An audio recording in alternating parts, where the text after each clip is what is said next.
Hello guys, recently ইন্ডিয়াতে বিধানসভা নির্বাচন অনুষ্ঠিত হয়েছে এবং সেই নির্বাচনে বিজয় থালাপতি তামিলনাড়ুতে বিপুল ভোটে বা বিপুল আসনে জয়লাভ করেছে, যার ফলে আমাদের নরেন্দ্র মোদী সাহেব অনেক চিন্তিত বা মাথায় হাত।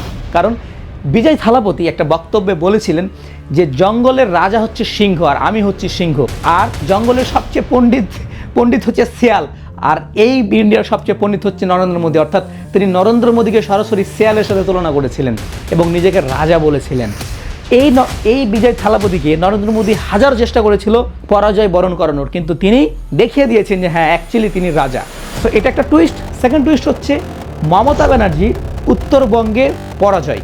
2011 সাল থেকে শুরু করে মমতা ব্যানার্জির তৃণমূল কংগ্রেস প্রায় 15 বছর ধরে বিজয় অর্জন করে আসছে, কিন্তু হঠাৎ করে এই 2026 সালের বিধানসভা নির্বাচনে তিনি খুব বাজেভাবে পরাজয় বরণ করেন। অর্থাৎ মাত্র 96টি আসনে জয়লাভ করেন এবং বাকি সবগুলো আসনই বিজেপি পার্টি দখল করে ফেলে।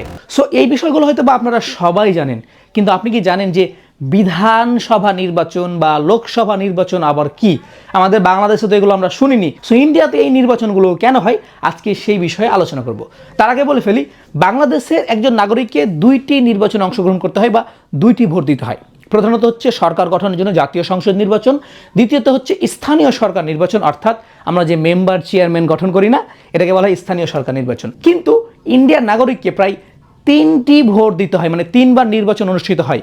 প্রথমত হচ্ছে সরকার গঠনের জন্য প্রধান নির্বাচন, তারপর হয় লোকসভা নির্বাচন, অর্থাৎ একটি রাজ্য বা প্রদেশের মুখ্যমন্ত্রী নির্বাচনের জন্য সেই নির্বাচন করা হয়। এবং 3 নম্বর নির্বাচন হচ্ছে এই বিধানসভা নির্বাচন। এই বিষয়টা আরও ভালোভাবে বোঝার জন্য আমরা সরাসরি একটি আর্টিকেলে চলে যাব। আর্টিকেলে বলছে লোকসভা ও বিধানসভা হলো 2টি প্রধান ধারাবাহিক সংসদ। আরেকবার দেখো, লোকসভা ও বিধানসভা হলো 2টি প্রধান ধারাবাহিক সংসদ। এখন এখানে 2টি সংসদের কথা কেন বলা হয়েছে? একটি সংসদ লোকসভা অর্থাৎ মুখ্যমন্ত্রী নিয়ে গঠিত হয়, আরেকটি সংসদ বিধানসভা অর্থাৎ যেই স্থানীয় সরকার আছে তাদেরকে নিয়ে গঠিত হয়। 2টি গণতান্ত্রিক সরকারি প্রতিষ্ঠান। লোকসভা কি? ভারতীয় লোকসভা হলো একটি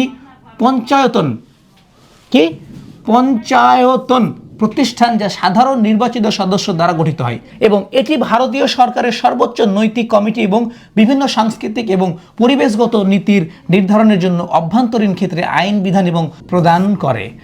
লোকসভা নির্বাচন এটি ভারতীয় গণতান্ত্রিক প্রণালীর অংশ এবং এটি ভারতীয় সংসদের অধীনে রয়েছে। কিসের অধীনে? ভারতীয় সংসদের অধীনে রয়েছে। এটি নির্বাচিত সদস্যের প্রতিনিধিত্ব করে যা গৃহস্থান উপাধি পেয়ে থাকে। লোকসভার মূল দায়িত্ব হলো কেন্দ্রীয় শাসনের বিভিন্ন বিষয়গুলির উপর আলোচনা ও স্বীকৃতি দেওয়া। বিধানসভা জাতীয় বিধানসভা হলো একটি সরকারি প্রতিষ্ঠান যা একটি রাষ্ট্র বা অভিধান সভার দ্বারা সম্পাদিত হয়। এটি অধিকাংশই একটি বিধানসভা বা সংস্থা যা সংসদ হিসেবে আমল করা হয় এবং প্রশাসনিক এবং আইন বিধান প্রতিস্থাপন করা হয়। বিধানসভা এটি ভারতীয় রাজ্যের অধিকারী সংসদ যা রাজ্যের অধীন স্থাপিত হয়। এটি রাজ্যের বিভিন্ন বিষয়ে আলোচনা করে এবং আমলে পাঠায় আইন। এটি রাজ্যের প্রশাসনিক ও কানুনি কার্যক্রমের জন্য জিম্মা দেয়। সো বন্ধুরা, এই হলো লোকসভা ও বিধানসভা নির্বাচন ইন্ডিয়ার। সকলকে অনেক অনেক ধন্যবাদ। আসসালামু আলাইকুম।